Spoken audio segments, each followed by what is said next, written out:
Welcome back to another edition of Zero Blog 30. Today we have 3 rounds of the magazine, and we also have a big time accident that's going on right now. We just sat down to record. We were getting ready to go into everything that we're going to talk about today. Kate was getting set up. Next thing you know, we hear an absolute explosion of childhood diarrhea that struck Kate's baby. Maybe not diarrhea. I don't want to say that. Just a normal poop.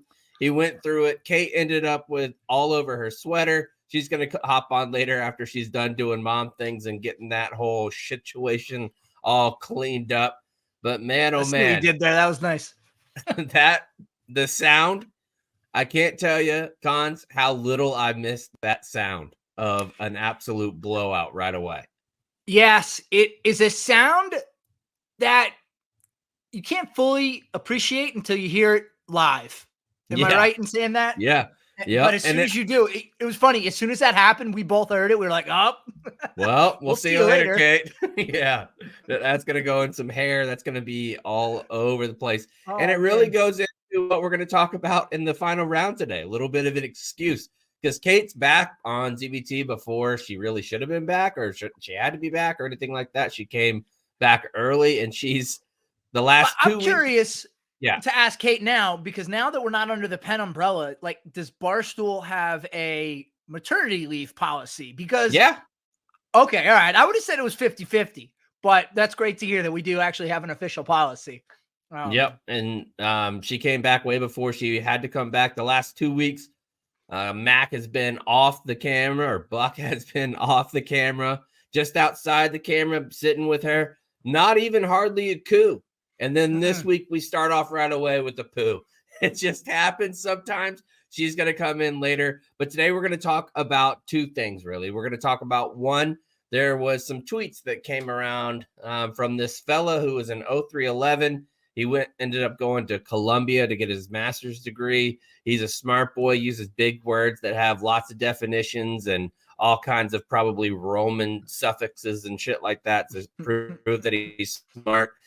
He fired off some tweets about the officer-enlisted relationship and the officer-enlisted divide that there is in some places.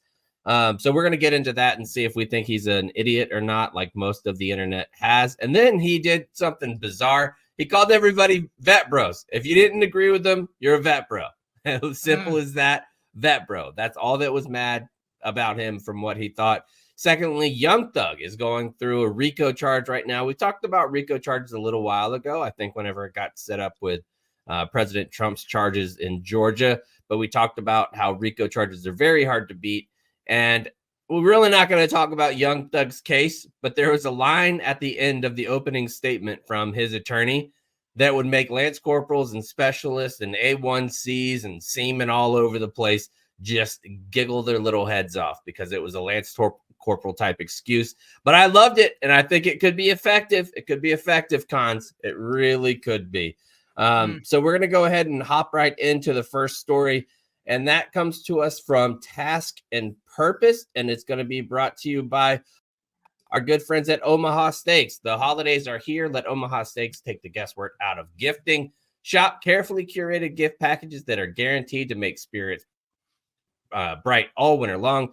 Go to omahasteaks.com. Save 50% off store-wide. Plus, when you use the promo code ZBT at checkout, you're going to get $30 off your order. You can send Tendy Juicer, Butcher Cut, Filet Mignon, mouth-watering burgers, gourmet jumbo franks, or an easy-to-prepare meal that's ready in a flash. With Omaha Steaks, the possibilities are endless. This offer won't last long. Omaha Steaks is ready to ship your order right away, so shop early and beat the shopping rush. Go to omahasteaks.com. Use the promo code ZBT at checkout. Omaha Steaks is a great gift from the heart, a gift that will be remembered with every unforgettable bite. Order with the complete confidence today, knowing that you're ordering the very best. Visit omahasteaks.com. Take advantage of 50% off site-wide, plus the promo code ZBT at checkout to get that extra $30 off your order. A minimum order may be required. Again, that's omahasteaks.com. 50% off site-wide, plus the promo code ZBT at checkout to get like $30 off. I don't know how much you're going to end up paying if you have that. That's a great 50% off and then additional 30. And on top of that, the timing couldn't be better for Omaha to rejoin and offer a code with all the holidays coming up. If you're a host and you need to get some good meat, and they have a whole wide variety of different cuts of meat and everything, and it's delicious. I've rode with Omaha. We've ridden with Omaha for a long time now. You would be weary, I think, sometimes if you're not familiar, but getting steak in the mail doesn't seem like something you should do, but they figured it out, and it's an unbelievable process and delicious meat. Yeah, it's great. Kate just sent us just an update on Kate. She just sent us a video, and I haven't watched the video because I was doing the podcast, but I do see that there's some poop on the carpet. It made it all the way to the carpet, folks. We're in a real situation here with Kate. We're going to let her finish up whatever she's got going on, and if she can hop on, she can, and if not, that's okay too. She's doing mom stuff. She had a baby like 3 weeks ago. She gets as clean of a slate as possible. I would never tell her. She could be like, in 6 months, I'm still not back. Like, okay, I've never had a baby and I don't know what's involved with it. So you go ahead, do what you need to do. The first story that we're going to talk about today, a Marine Corps grad and fancy Columbia School grad set military Twitter ablaze this week with talk about the officer-enlisted divide. We'll see if that's real or really a bunch of bullshit, because Ivan Snook set social media on fire on Sunday after posting that U.S. military should stop allowing enlisted service members to become officers. Just with the first little note there, Cons, what do you think? Do you agree or not agree that officers should be officers, enlisted should be enlisted? Because we're going to get into the whole story, but just before we do, your initial impressions on the statement. Do you think that enlisted should be able to go from enlisted to becoming an officer? Absolutely. Absolutely. Now, I don't think it should be just as simple as like raising your hand and saying like, hey, can you promote me? There's needs to be a process, which there is. But I think it's fine. And I think it's something that should continue. Kate? So my uncle went into the Marine Corps as enlisted. And then they picked him out. They're like, you're a smart, no offense to enlisted. They're like, you're a smart guy. We're forcing you to go officer. And he ended up flying F-16 fighter jets. Wow. So I feel like I didn't know you had a pilot in your family that flew F-16s. My Uncle Marty during the Vietnam War era. Yes. So, wow. Had no idea about Uncle Marty. That's awesome. Shout out Uncle Marty. Let's get him on the show. He came to my graduation at Paris Island. He's awesome. But yeah, and so he went enlisted to officer, and I think he did pretty damn good. So I don't know. I mean, I think some of the best officers I've ever worked with were prior enlisted folks. I think every unit kind of needs a couple of those. I think they're the ones who have the inside baseball on how to deal with enlisted and vice versa. Like, I don't know. I feel like it's kind of smart. I would also like a couple officers to throw a curveball and go enlisted. Well, I mean, not to like undercover boss. Oh no, never mind. That's still a commission. Never mind. But I think you're alluding to it, Cons. Like last week when we talked about the 5 unfortunate soldiers who lost their lives, that they had resigned their actual commission, where they're no longer commissioned officers, so they went the other way, became warrant officers instead. But this fella, Ivan, he says that Mustangs, which is the term that is described for somebody that went enlisted and then became an officer.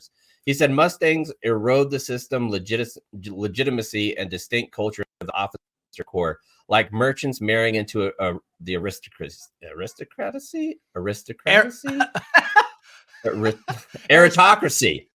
There we go. Nevertheless, we're enlisted right now, chaps. I really am, and I knew it. That's why I was saying fancy words. Because listen, folks, I feel like I'm an intelligent fella. I can't read aloud. I just can't do it. I'm doing better. I've been trying doing ad reads. I feel like I've been doing better with that. But some of these words are going to trip me up. There's no doubt about it.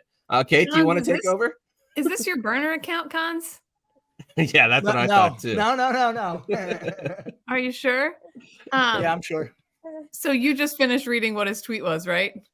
Yeah. So nevertheless, we are intent on lowering the standards and reducing military service to being just the job ASAP. That's where we're at.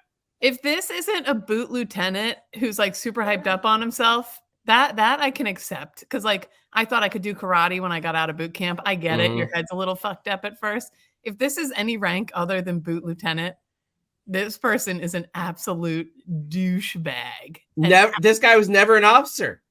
He was an 0311, enlisted the entire time. He never was an officer. Oh, is he just a really good troll? Is he just really? No. Like Jeff Strobel, that's who we got the information from. This article that we're going through is from Jeff. He interviewed him because Jack Murphy from the Team House had a tweet that he was like, I'm not sure this guy's real. Like, I've looked into it. I'm not sure if he's one of those. I don't know if you guys saw it or not, but Sports Illustrated had to come out and make a statement because their writers union found out that Sports Illustrated would use an AI to write their sports articles and using fake names, fake AI generated pictures of the reporters that they were going to use. So some people in Mill Twitter thought that this guy, Ivan Shook, was that type of AI, that somebody made it AI just to troll people. But Jeff interviewed him and he stuck to his guns about what's going on here. Well, he says, and the reaction wasn't great. Many other veterans, including longtime enlisted officers and Mustangs, agree. And people are saying there's two schools of thoughts, chaps, on this. They are, yeah. One retired Marine colonel posted that Mustangs are respected within the Marine Corps because they've already proven themselves. Others posted that they served with great officers who were prior enlisted service members. And I did. We had a couple Mustangs and they were great. And I do feel like at our level, at like lower enlisted, we definitely respected them a little bit more because we're like, oh, you're one of us, one of us, one of us.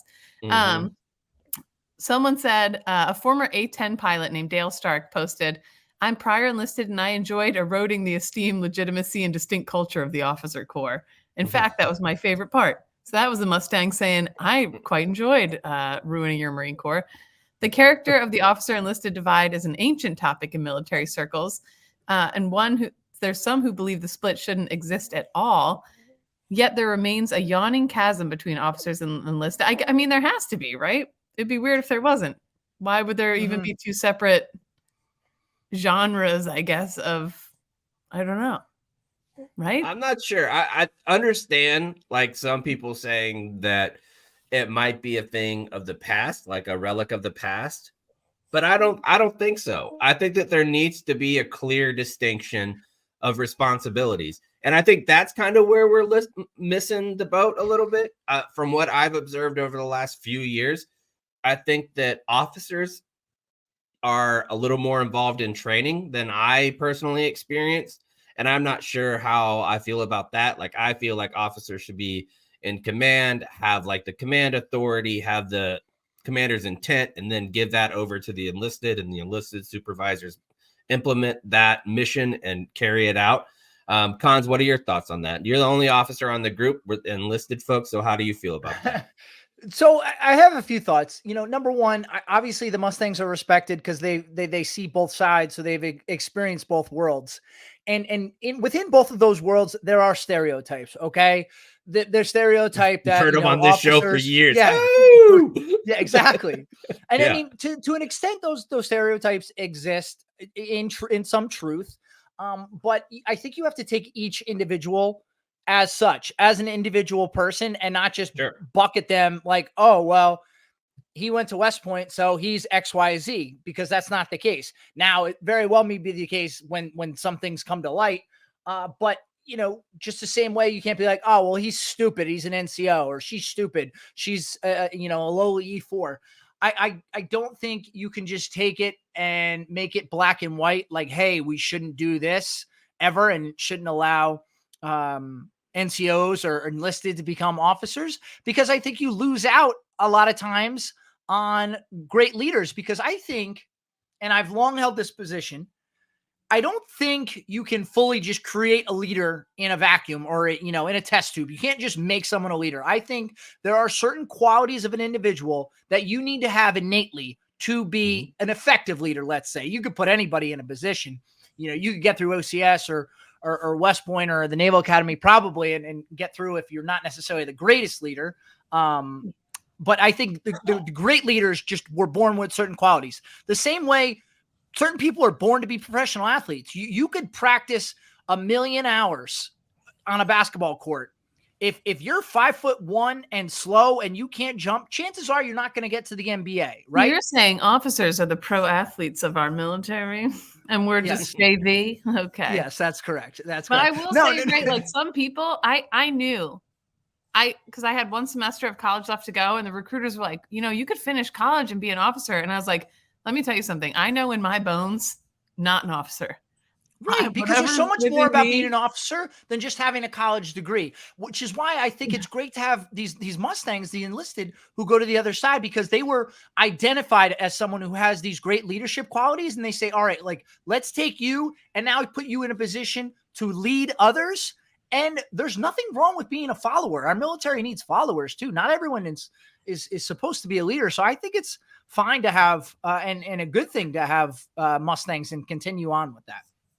Yeah, I definitely think that it's good. And not just from the perspective of the invaluable experience that they have, like being on both sides of the fence, but also because it gives the junior enlisted troop something to really strive for. Like I feel like it's a great goal, and you see other people in your goal in your unit that have accomplished that goal. Like, for instance, I don't necessarily like the fact that the Mustangs have more experience in it. Like, all that is the argument, like that they've been on our side too. I think one of the biggest aspects that really influences Mustangs of being well is because, one, they're not coming in the military at 23. They have been in for a little while, have a little bit of experience, and then went to school and then became an officer. So they're sitting at like probably 26, at least 27, with a little bit of experience. And then you're talking to them as an 18 or 19 or 20-year-old junior troop, and you see them as a little bit older. Mm-hmm. They're a little bit more mature, most likely, than most brand new first lieutenants are. Mm-hmm. They're a little bit more seasoned than most first lieutenants or second lieutenants are. So I think that's where the respect comes from, is the maturity gained through age and years, rather than just necessarily they have the same experiences with me. But when you marry those two up, there's a reason why Mustangs are beloved. There just is. I remember one that I had, First Lieutenant Jensen. He was in Okinawa. He was the commander of Schwab, like the Marine Corps detachment up at Schwab. And whenever we would go and I would do training with him, he was a McMap guy, so we would do McMap together. He was huge, man. He played rugby at Penn State. He was like 6'4". He was a Lance Corporal at first, the machine gunner, then got accepted into the officer program, went to Penn State, played rugby, enormous dude. And he would come out there and he would talk to us about some of his experiences being a machine gunner and then going to school.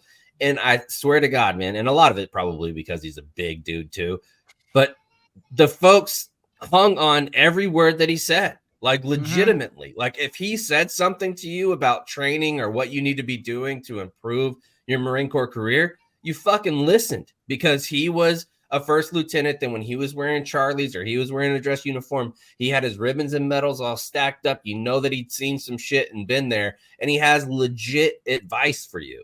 And I think that really affected a lot of people. It affected me for sure. I hung on every single word that Lieutenant Jensen said. Basically, to shorten it gives you street cred. It does give you street cred. Yeah. And when you walk in the door to any new unit, you are going to get judged before you open your mouth. So if you already have that street cred, you have that one less hurdle to overcome, to gain respect of your unit. So I think it's helpful. And the other thing, I think a lot of times with a lot of Mustangs, it just comes down to circumstance. Like, let's just say I had every intention of going to Penn State right out of high school, doing ROTC and then commissioning. But then, my parents got sick and I needed to stay home, or I needed to go get a job and start earning money right away. So instead of going to college, I enlisted for 5 years. And then I made so it's not just cut and dry, like I was saying earlier before, and it's black and white where we should just cut this off and say, no, this is a bad thing. So I don't get why this guy said what he said, and it certainly stirred up the hornet's nest. Well, I feel like I get why he said what he said, because this guy seems like the kind of guy, reading this next paragraph, who just likes to be contrarian. This is his comment. Yeah. I can't imagine being at a party or some other public gathering discussing my graduate school research analyzing small unit group psychology, veteran suicide, and the causes of war atrocities with Sigmund Freud's psychoanalytic theory and Axel Honneth's recognition theory. And then having a friend of a friend with no background in philosophy say to me in front of everybody, wow, that's fucking stupid. You're a real dumbass. I don't mean to say who this guy is? So. Huh. Sorry, but you know who this guy is? He's the guy in the Good Will Hunting in the bar that Will just emasculates. It's like, oh yeah, yeah. You know, you get to a point in your life where you do Yep. some thinking where you realized, you know, you could you spent $100,000 or $200,000 on an education you could have gotten for $1.50 in late fees. Next semester, you're gonna come in here spouting off about Gordon Wood. That's who this guy is. Yeah, pre-utopian societies. You're exactly right, Cons. That's who that fella is. And you look at a person like that, and you're like, why, man? Like, why? This is never going to happen. It'll never happen. And the fact that he goes into one of the reasons why he says this and gives this is that he thinks that the officer needs to have almost like this, not Freudian, but Platonic thought of the forms, like that Plato described that there is a perfect form of everything in the earth. Like, so if you have a basketball, there's one perfect example of a celestial basketball with absolutely no imperfections whatsoever. He's saying that we should have the Platonic form of a leader in every single officer, and that the enlisted need to look them almost like deity. Like they're deity type. It's weird. Yeah, I feel like he wants a caste system like in India, and like we're the enlisted are the smelly people, even though he was one too. And it's like you don't want people to follow you because they think you're godly. You want them to follow you because you show great leadership skills, a technical proficiency, and the ability to get the mission done that's assigned to them by their superior officers. Like, that's all you really want. Like, that's all you need. I can't even read this guy's responses. This is an infantry guy who went to college, and this is his version of thinking he knows karate because he went to like mental karate. The simplest reason why is that authentic subordinance to the group via leader requires that the leader be so highly idealized to the group imagery. After analyzing World War I shock victims, Freud described the effect of a good leader as hypnosis. When an enlisted is elevated to the realm of idealized leader, the hypnosis is reversed. Instead of the enlisted, blah, blah, blah, blah, blah. It's like, oh my God. This is such gobbledygook. It is ridiculous. I'll say it's drivel. It's just drivel. It's drivel. It is. I mean, but it's got us talking, so he's on to something there, you know? He really does. He might be on to something there. It's drivel. But this fella, I'm going to say that I didn't see hardly anybody agree with him, which is a good thing. No, I didn't see anybody agree with him at all, which was good. I just didn't understand I saw a lot of stuff come on my timeline, and I didn't understand what the hullabaloo was. And then, you know, you sent this over, got to the bottom of it, and it's just absolutely poppycock. Well, you should see his statements about female Marine veterans having babies outside of wedlock. Ridiculous. Yeah. Kate, so before we go into round two, Kate. What? Before we get into round two, Kate, I think you need to explain a little bit about what just happened. Oh man, there was a firefight. Right before the show started, we all heard him rip a nasty one. And then I went to change him because I didn't see it going up his back. I thought, oh, it's not a blowout. It's fine. Turns out it was. It was all the way up to his neck. So I took him out of his onesie and I picked him up real quick to wipe his neck. And when I picked him up, the gravity sent all the rest of the poop in his body flying out into the carpet, my outfit, my socks, all over my drawers, some of which were open, unfortunately. So he pooped wet diarrhea into my clothing drawers and the shag carpeting that this house has, the old shag rug. And let me tell you something about baby poop. It'll soak into anything. It's not very solid. Mm-hmm. So basically, he was covered in poop. I was covered in poop. My bedroom's now covered. Because I wanted to get back on the show, I just put pieces of tissue down over the poop spots. Oh, that's fine. I'll deal with it later. Yeah, no worries. What does he mean that enlisted are crappier than officers? Anyways, let me go clean my poopy drawers. Let's go into round number two. So in Atlanta right now, there's a case going on that's a RICO case, which is a racketeering charge. And Young Thug and his entire organization, like Slime or whatever the fuck they're called, they are they're under state indictment. They're going through these charges. And if you don't remember, we talked about it a while ago, but the RICO charges, if you get charged with a RICO crime, the odds that you go to prison and that you either accept a plea or you get convicted are 96%. If they come with those charges, 96% likelihood that you're going to get convicted. So and a RICO charge, they line you up against the wall and throw high noons at your head. Isn't that right? True, they do. Yeah. Yeah. And the big T is the big 10 years that you're likely to get at least. Yep, exactly. Yeah. So he's on trial for that right now. And they're doing their opening statements. And through these opening statements, the prosecutors are laying out the case that Young Thug, who's a rapper, and all of his associates have been doing organized crimes in the greater Atlanta area, and that some of those crimes involved murders and hijackings and all kinds of shit, carjackings, that they've been doing all kinds of really, really terrible things. And they've been doing it for years. And some of their lyrics and their songs point, and they are confirming the police investigations is what they're saying. Like there's lines in one of his songs about a Tahoe, and that that your car got laced with Tahoes coming from the Lexus or something like that. And there was one crime that they were investigating, that they had 2 magazines that were dropped into the side of a Tahoe from a Lexus Q60 that was rented by Young Thug. So they're putting together all this different information and using the lyrics as confirmation. And the judge recently ruled that they were able to do that. So if these charges go through, one, he's going to be accomplished to murder and attempted murder and will most likely go to jail for the rest of his natural life. That's Young Thug. His real name is Jeffrey something. Jeffrey Simmons, I think his name is off the top of the I'd switch to Young Thug too. And Jeffrey Simmons just isn't going to work in the rap game. No, it's not. So he's Young Thug now. He's going through his whole trial. His defense attorney gets up, and if you know anything about court, typically in a opening statement for both sides, for the prosecution and for the defense, the other side doesn't typically object to anything or interrupt, because you're supposed to have your time to lay out your case or lay out your defense in front of the jury uninterrupted, unless you do something that breaks the rules of the court. So the defense attorney is laying out this entire scenario about what's going on and laying the groundwork for what's going to be Young Thug's defense. Some of it is that he's come from a terrible background, that he lived in the project. He had 3 brothers that lived with him in his small room, and then next door there was 6 of his sisters that lived in a small room, and then he had a single mother, that they couldn't afford any type of electricity, any type of decent food, anything like that. He describes a life of poverty, which I'm sure is 100% accurate. And then he starts going into some of the technical aspects about the case and who Young Thug is as a person. Because of his Young Thug moniker, the prosecution said that he has been a thug since he was 15, that he's been involved with the life of crime for all these years, that he's been doing nefarious things in and around the Atlanta area, causing death, mayhem, and destruction along the way for decades at this point, for a decade and a half. But normal stuff in a trial, right? Whenever you're having these kind of trial things. The thing that I wanted to point out is that I think every Lance Corporal in the world would love this excuse, because they hung so much on his name being Young Thug.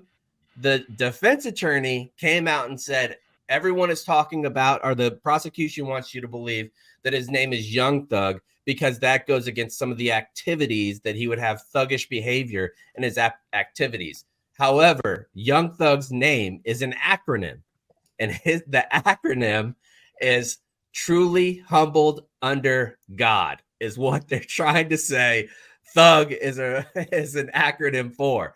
And when I read that in the article, I stood up. I was like, excellent work. I mean, if I was sitting at the company gunny desk and somebody came in and they're like, listen, I was late for PT. Truly humbled under God. It's hard to argue against that, right? That's my nickname in the Corps was Young JJ Did Tie Buckle.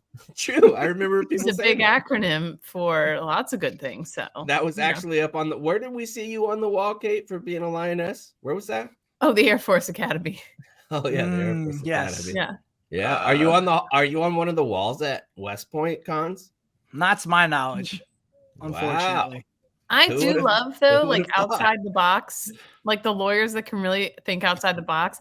I was listening to a podcast this weekend about this man on death row, and he had murdered someone, but this lawyer was trying to get him off death row by saying he wasn't mentally capable. He had like a very, very, very low IQ and all kinds of serious mental disorders. And she's like, under California law, California law says you can't put someone to death with that kind of stuff going on. But the state sent in a psychiatrist who said, well, he played tic-tac-toe with me. And if he was really that crazy and disabled, he wouldn't be able to play tic-tac-toe. That was their defense. So the lawyer defending this guy found, she remembered as a kid, chickens playing tic-tac-toe at the state fairs. Wow. So she brought a chicken into court and tried to make the other lawyer play the chicken in tic-tac-toe to prove like anyone can play tic-tac-toe. It's not, it doesn't, whatever. And I just would never think as a lawyer, like, I need to get a chicken in here, or that, what thug actually stands for. I applaud that kind of thinking. I just have to say. Yeah. Maybe and it's not like, next time. It's not, hey, let me get somebody off for doing something that they did that was illegal. It's let me ensure that they are afforded all of their rights under the United States Constitution, and none of those rights are impeded by something the defense or the prosecution is trying to do. So I think that's really what makes so many attorneys very, very talented. It's just knowing the law to that extent, or having some sort of anecdote like that, Kate. Yeah. Now imagine if you were still in and you were like a company commander or maybe even a battalion commander and people are messing up, and you give the opportunity to, outside of the UCMJ, you're not going to like do like a NJP or anything like that, but it needs to go almost to that level.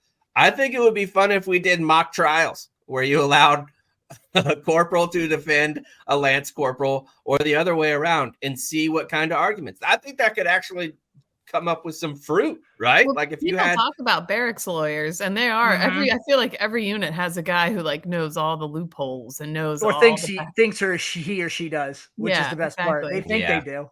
That was me. Yeah, I thought I did, and I would give terrible advice to people. But I agree. I think that could be a good learning experience too. I mean, as much as you want to develop soldiers, Marines, airmen, sailors physically and in their jobs, that's just yet another way to develop them, from an education standpoint. I would support that. I think it would be fun. Maybe I'll start doing that at home. Let my kids defend each other. Like, for instance, I'm tired of looking like a vagabond. Cart is the laziest child ever and will not do a task to completion unless they have intense supervision the entire time. Like, for instance, we're in the throes of Amazon box season. Like, I'm sure you guys are as well with Christmas gifts and Kate, like diapers, or you too, Cons, things showing up. Cons, you're fucking moving. There's got to be boxes all over your house. Well, now we just switched last night to our new address. So, because nothing else needs to come here. And I'm just thinking to myself, it was so easy in my apartment building. There's just like a trash collection area. So all our boxes or whatever, just brought them down there. Now I'm thinking, do you have to break them down? I'm probably going to have to break them down. Yeah, I might have to bring them to a recycling center. I get recycling like once every 2 weeks, but that probably won't suffice with all the Amazon boxes that we get. Definitely doesn't suffice. So we're on the alley. Like, my house is on the alley, and we're the first house, not on the street, but we're one of the first houses on the alley that's going back. And my kids take the boxes out. They need to have chores that they're responsible to take care of every day. And one of those is taking the trash out and the boxes out. Kelsey does a good job of breaking them down. Like, Kelsey will break the boxes down. One, I think because she's the first kid. First kids are typically better listeners than the follow-on children. McCartney does not give a fuck, dude. Like, I'll be like, McCartney, take the boxes out. Sure, Dad, no problem. Boxes are gone. I'll walk out there. It looks like a mess, man. It looks like Skid Row whenever I go back and see what McCartney's done.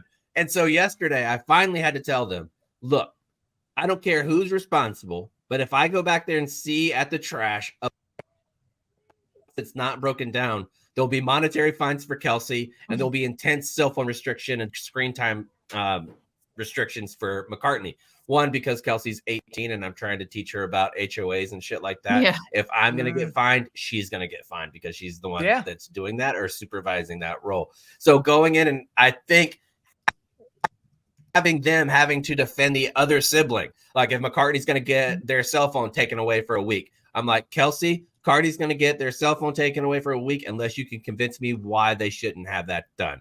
And if you can convince me, then you get a prize. And if not, McCartney loses their cell phone. I think it would create a little bit of teamwork for them and coming together. What do you guys think? Good idea, Matt? I think so, but I think even before that, you'd get to the root of it, and they would just think to themselves, I don't want to go to all that trouble to defend myself. I'm just going to do this the right way the first time. Yeah. Well, I was like in Clueless. Whenever she would get a bad grade, he would have her, because her dad was a lawyer.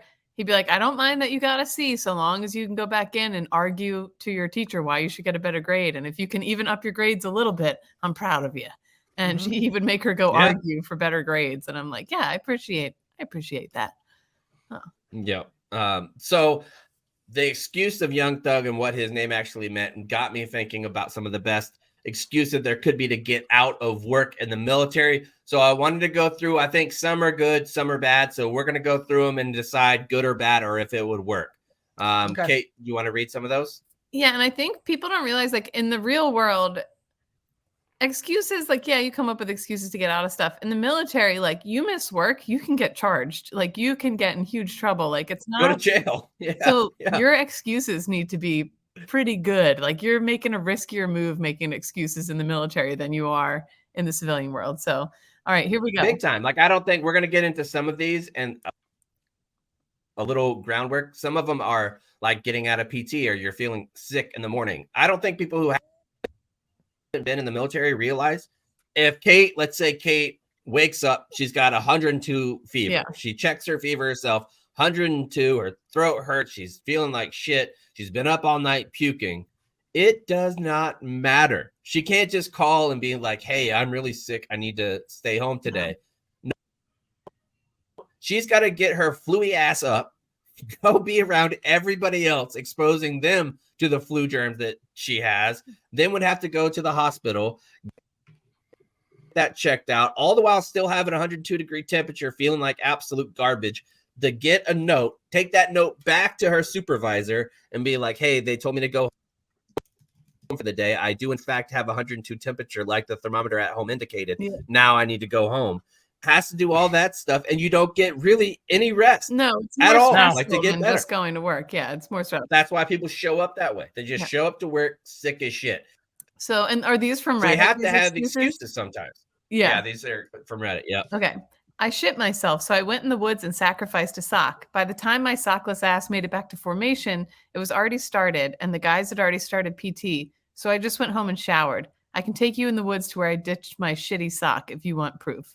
So this guy was lying and saying he shit himself in the woods. That's what you got to do. I'm going to look. If that's the excuse, I'm like, take me to that fucking sock devil, dog. I think I would too. I'd be like, I actually, we're one of you, because chaps, you asked us to come up with some of that we could remember, and one of mine involved an NCO, going somewhere to ensure that the lie wasn't being told and that it was true. And we can go into those after we read these. Yeah, go ahead. Go ahead. Well, so no. So, and let me be clear, like when soldiers, weren't at formation, listen, we were talking about officer NCO divide. Listen, that wasn't my lane. Okay. That was smoke. That was platoon sergeant's job to like, I cared to want to make sure that they were safe and nothing was wrong with them. But in terms of being at formation on time, that was his lane. And I wasn't going to step on his toes. So apparently this kid called in, said, hey, my uncle is in town visiting. This is on a Monday morning. My uncle is in town visiting and he's sick. I need to take him to the hospital. Okay, got it. So this kid finally shows up right around lunchtime. And my platoon sergeant says, hey, I'm going to take you home later. I want to make sure your uncle is okay. Just to make sure he's there. Make sure he's okay. I want to make sure. This kid, I mean, credit to how inventive soldiers and service members get. He called a dude from like the local bar that he hung out with all the time. He's like, go to my house and you're my uncle. Okay. Whatever happens, you're my uncle. Sure enough, my platoon sergeant goes, this dude is just sitting in his house. Yeah, I'm his uncle. Yeah, I'm not feeling too well. I was at the hospital. And my platoon sergeant at that point, like, he knew he was lying, but what are you going to say at that point? Right. What are you going to do? Speed of the birth certificates? Yeah. Yeah, exactly. Yeah. So it always pays to have a bar guy handy on your phone. It really does. But he went, he was like, all right, cool. I'm going to your house. Show me. So, well, that kind of lines up with this one. I had a soldier fabricate a death certificate for a family member that he had made up. He had everything lined up as if it were real. He even went as far as calling Red Cross to alert the chain, to alert me. They called me and told me it was a false report. I let him skip PT. Then we had us a good old time. Yeah. So he's like, yeah, I let him get away. How would they know? How would Red Cross know? Like, I've never set up a Red Cross message, but how would they know? You have to send them, because the death certificate wouldn't come that fast. I think death notices, though. I don't know how, but like I remember my mom's mom died when I was in Afghanistan, and they had to alert me through the Red Cross because otherwise, like, the command won't believe it or won't like listen to it unless it's coming directly from an official source. So I think they do vet. I don't know if they call the local, if the Red Cross is able to call the local like mortuaries or something like that, but they do confirm it. And so that's why I think a death notice, like there's definitely some way to confirm that on their end. I was always hesitant, actually not hesitant. I never killed anyone. And by that, I mean, I never used so-and-so died as an excuse. Like I never had any grandparents that died. Because I always felt like that was bad juju. Eighth time your grandma died, dude. It's like bad karma. Yeah, especially if the person was still alive. So credit to this person. He created a fake family member before killing them off. Yeah. So at least that wasn't that bad. A lot of people using the shit my pants excuse. I was sick with a pretty bad stomach bug in the middle of the night. I told them and they said they didn't give a fuck, show up anyways. So on the way to PT, I did shit my pants.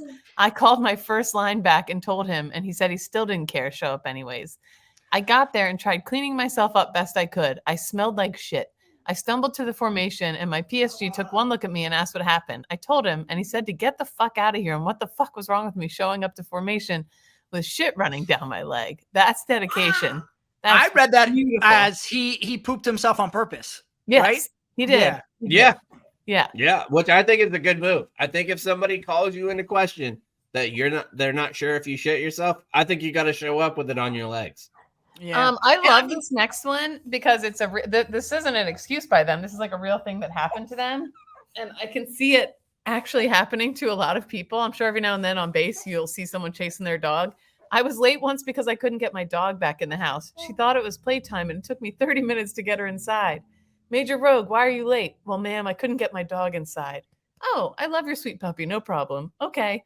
Officer-enlisted divide right there. Yeah. I mean, in a big way. That's a major get. No chance that's the same thing if a PFC lost their dog. None.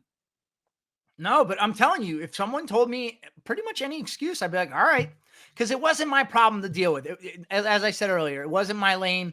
So if you gave me an excuse, I was like, all right, fine. But just to give you, the civilian listeners, they just think about like how many days, like, just sometimes you just don't feel like going to work. You need a mental health day, whatever. So you call your work, you say, hey, I got a 100-degree fever. I'm not going to be at work today.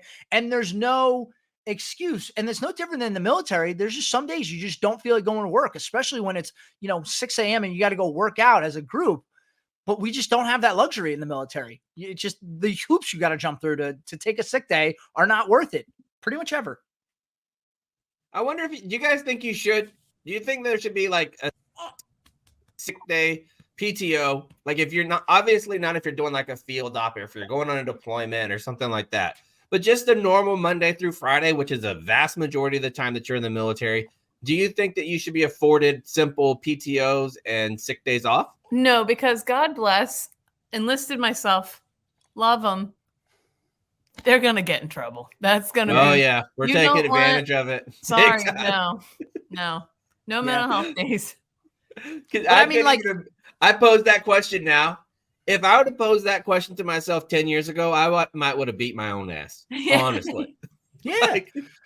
Because also the argument is also, well, just you have leave days. So if you need to take a day off, use your leave. Yeah. But I understand. Just let them know 3 weeks prior. That's all you need to do. Exactly. Just let them know 3 weeks prior, plan ahead, fill out the form, get it approved by the entire chain of command. Make sure your tires are filled up with air. Yeah. You just got to make sure your tires are filled up with air and that you got insurance on your car. And we just got to confirm that, and then you could have a day off. Easy. Simple as that. All right. Next one. Okay.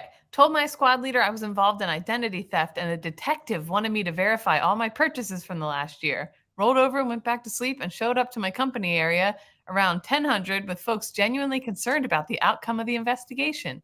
E4 Mafia for the win. That's a good one. That's a good one. That is a good one. But if I was a leader, I'd be like, show me your phone then. Show me your phone log that you were on the phone with these people. Nope. Whatever. Give me detective's name. I'm calling him right now. That's all you have to say. Because I want to make sure I can help you. You're right, Cons. I think that's what it would be, leadership overstepping. That has zero to do with anything in your military responsibilities at all. But let me talk to him. I'm going to talk to him. I want to know what pussy ass unit this was. I've pulled the I have a bloody nose and don't want to leave until it stops card a couple times. My staff sergeant would be like, so, and okay. Bleed, bitch. How about that? We had this real goofball in our unit, and she was the one who cooked the brisket in the sink, in our sink, and would take a shit in the bathroom when I was showering. And she tried to use. What did you say? I didn't say anything. You apologized to her while she was shitting, Kate? I was like, no, I didn't say anything. I'm sorry. I should have been showering at this time. I'm sorry. I didn't say anything when she and marinated your brisket. Smell is so heightened in the shower, too. You smell everything when you're in there. Well, she tried a couple times. She would stay up all night long chugging Monsters and then be like, I can't sleep. It's like, yeah, no shit. But she tried using the period excuse a few times to get out of PT. And I was always like, and some period pain is like crippling, but I just knew with her, I was like, you've ruined any credibility you could possibly have. Like, get the fuck up. That had to infuriate the rest of the women in your unit, too. I was the only other one, but it infuriated me pretty bad. I was like, absolutely not. Come on. Kate, can I ask a question? Yeah. How much do you think it happens where a female service member says it's that time for them and they just have a male leader who's like, okay, and they abuse that?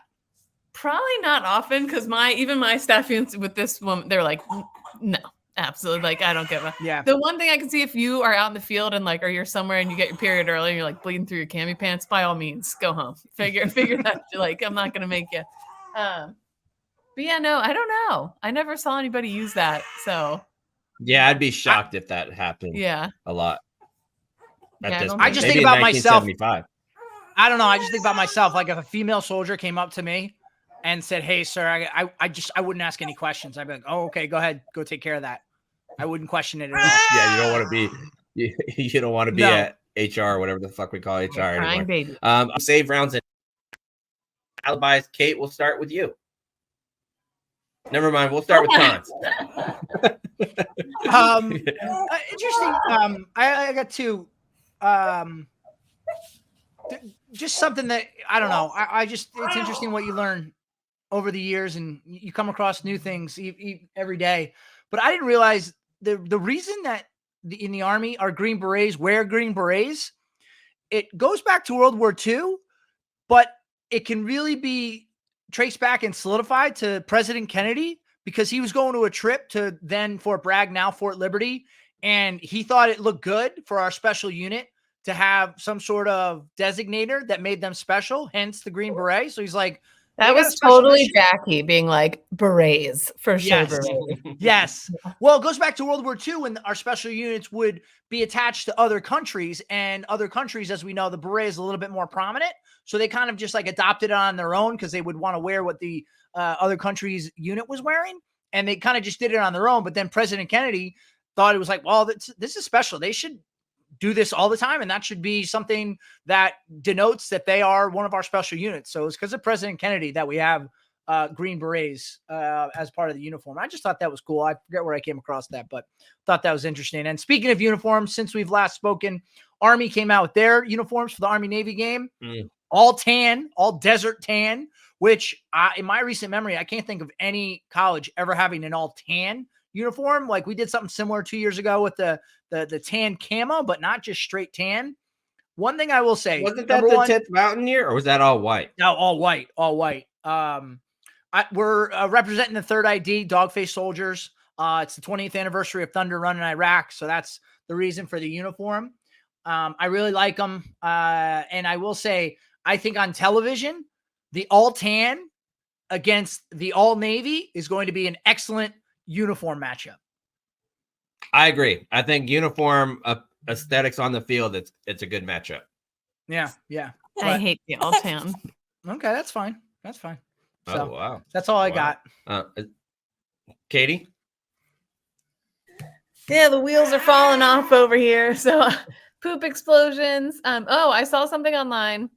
A Marine was explaining something to civilians about why we say oorah. And they were like, it's like our version of slay or yes. And people got big mad about that. People really hated I agree. It kind of is. Yeah. People really hated that. but it is because just like oorah or hoorah in the army or hua in the army, it's just like a catch-all. I feel like every group has their oorah, you know? Yeah. So yeah. What do you get? Duval. Yeah. That's the oorah of the Jags, you know? Yeah. True. So go Birds. Yo, go Birds. You know, Oh, speaking of Kate, what did you think of that little kid giving the middle finger to the Bills fan? It was cute. It was cute. It was warm-hearted. The Bills fan was laughing, you know. I also saw this great tailgate at the last Eagles Party game. would do that in a second. I have to say, too, I have much respect for any Bills fan who went to that game down in Philly. I feel like, I don't know. I feel like that took some cojones from people. I saw a tailgate at that game where not only was there a live alligator on a table just hanging out, an Eagles tailgate. This is the best thing I've ever seen. I'm going to start doing it moving forward. They had a big buffet tray just full of loose cigarettes for people. Oh, yeah. I've seen that before. That's not peak hosting. If I were to ever go to a Marine Corps ball again, or we host a Marine Corps ball at some point, we will absolutely have a whole buffet of just cigarettes with tongs. You can put them in a bowl, take them around with you. Cons, we should establish a smoke pit at Army Navy. We do that. Just a little table off and maybe just have some loosies. How about a Zen pit? You can have a little Zen pit going on. Zen pit, yeah, that's a good one. Yeah, the smoking lantern's lit, and so is the spit bucket. Yeah, you don't have to spit with Zen. No, you don't. Hands free. I don't really have anything. I don't have anything this week. It's been a good week. I'm looking forward to Christmas season. I'm doing one thing I'm very excited about. I'm a huge choir guy. Just in general, I like listening to choir sing. I like the orchestra. So I have 2 little dates planned for the Christmas season. One, they have like this candlelight orchestra where they will do like more poppier Christmas stuff, but I'm going to the one with the traditional Christmas music, and it's all in like candlelit. Like, so there's just hundreds of candles in this room.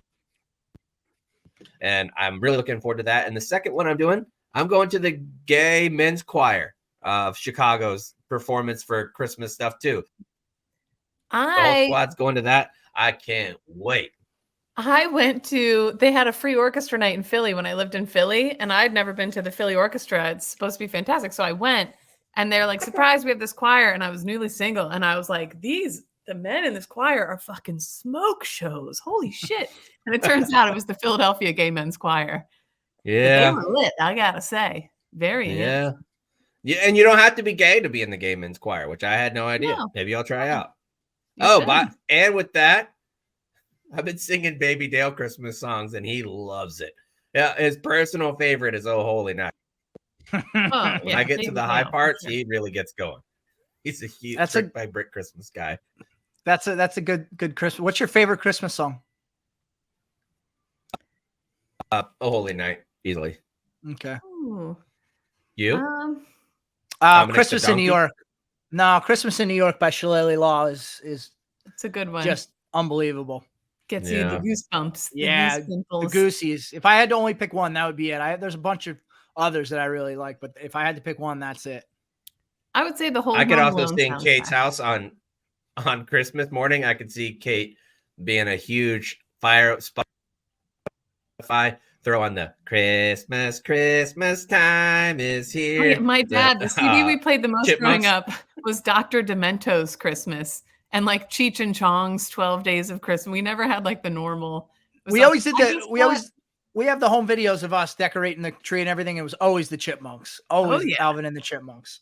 Oh yeah, the hippopotamus for Christmas song. I just bought a 6-foot Santa that looks like he's hanging on for dear life off my roof deck. You love those outdoor. You really do. I think my theme will always be things hanging off the roof deck is going to be my thing. So I wanted the tackier, the better. Well, there you go. Oh, yeah. All right, everyone. Thanks for joining us. We'll see you next week. It's On the Retreat.